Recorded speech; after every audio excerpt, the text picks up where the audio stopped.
This past year, our marriage went through some major conflict, and it turns out we were communicating all wrong.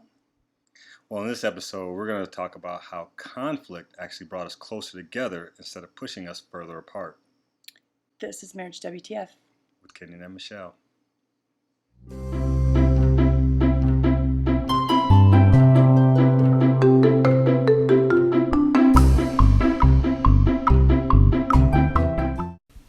Warning, we are not licensed professionals. However, we are experts on saving our marriage. Viewer discretion is advised.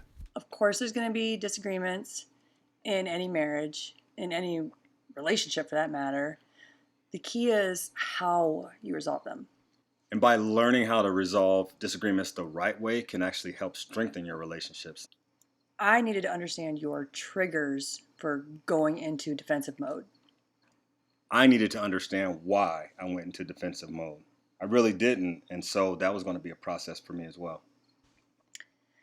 While conflict is normal in a relationship, it can also be an indicator that maybe there's some parts that aren't working in a relationship. Here are some tips for resolving conflict in your marriage. Tip number 1, stay calm and be direct. Sometimes easier said than done, but vital when it comes to effective communication. Tip number 2, be honest with yourself and with your spouse. Be honest about the action that caused the conflict. We talked about it in a previous video that we have to have 100% honesty with our spouse or significant other. But honesty in that also includes being honest and feeling the emotion, because there's so many emotions that we don't even know that we're having. Yeah, Brene Brown, when I started looking her up on YouTube, she does some amazing work. I mean, she's got like 5 New York Times bestsellers for a reason. But she studied emotions, and most of us only register 3 different emotions. That's what you asked me, right? Yeah. I was like, how many emotions? I go, happy, mad, sad. Yes. And those are the most common ones. Like Right. when you talk about to anybody, Right. she actually identified 30. And we actually referred to that in a previous video as well, how important it is to identify the exact emotion that you are feeling at that time. Tip number 3, my favorite number. Communication is key. Yeah, we've always taught our kids that the foundation to every healthy relationship is effective communication, be it friendships, mother-son, father-daughter, brother-sister, student, teacher, coach, Okay. athlete. I think they get the point. Okay. It's important. In a committed relationship, when you are communicating effectively, you understand your partner better and you make your relationship stronger. You also have a better chance of resolving conflicts successfully and creating a healthy and mature relationship. Number 4, set boundaries.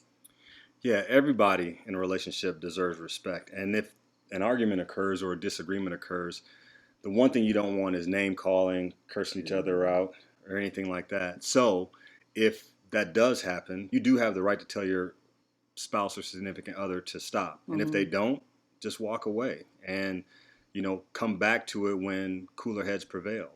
We really don't or Yeah, we haven't never done really that. did that. No. I mean, there was a few times where I wanted to throat punch you, but we never called each other names. Well, looking back on it, I would have throat punched myself too.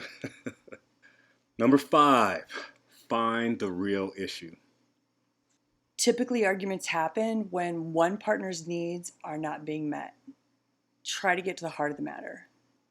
For instance, if Michelle's mad at me because I'm not taking out the trash, maybe the real root of it is she's feeling like she's doing everything around the house that I'm not helping out. Yeah, learn to talk about the real issue. It's not usually just the garbage at that moment. But sometimes that can be hard to get to, though, right? That's a good point. 6, agree to disagree. Yes. So if you and your partner can't come to an understanding, sometimes the best thing to do is just to drop it. Agree to disagree. For example, I have a specific route that I like to take when going to the kids' school which we've been driving there for how many years now? Like 14. Right, because the route that I take just makes more sense. But it's not faster. It is faster. Okay. Agree to disagree. Right. And another one, double stuffed Oreos. Why would you not get anything other than double stuffed They're Oreos? disgusting. How are they disgusting? It's too much cream. It is the right amount. The regular Oreos don't have enough cream. Scrape it off. Eat the cookie. I can't believe we're still married. Number 7, compromise when possible. Easy to say, but hard to do. Okay, so, for example, she wants Chinese, I want pizza. We just had pizza 2 nights ago, so we can have Chinese tonight, pizza the next night. Compromise. Not compromising on my double stuffed Oreos. Oh my God. Number 8, consider everything. Is this really worth fighting over? Is it really that important? Does it change the way, or could it potentially change the way the two of you feel about each other? If the answer to that question is yes, then maybe it's time for you to really stress the importance of your point. If not, maybe it's time for a compromise. Also consider your spouse's point of view. Why are they upset? Is it unusual for your partner to get that upset? Does your partner usually compromise? Are you being unreasonable? Those are questions to ask yourself. So thinking about compromise, like what was the last thing we compromised on that you can remember? I know, right?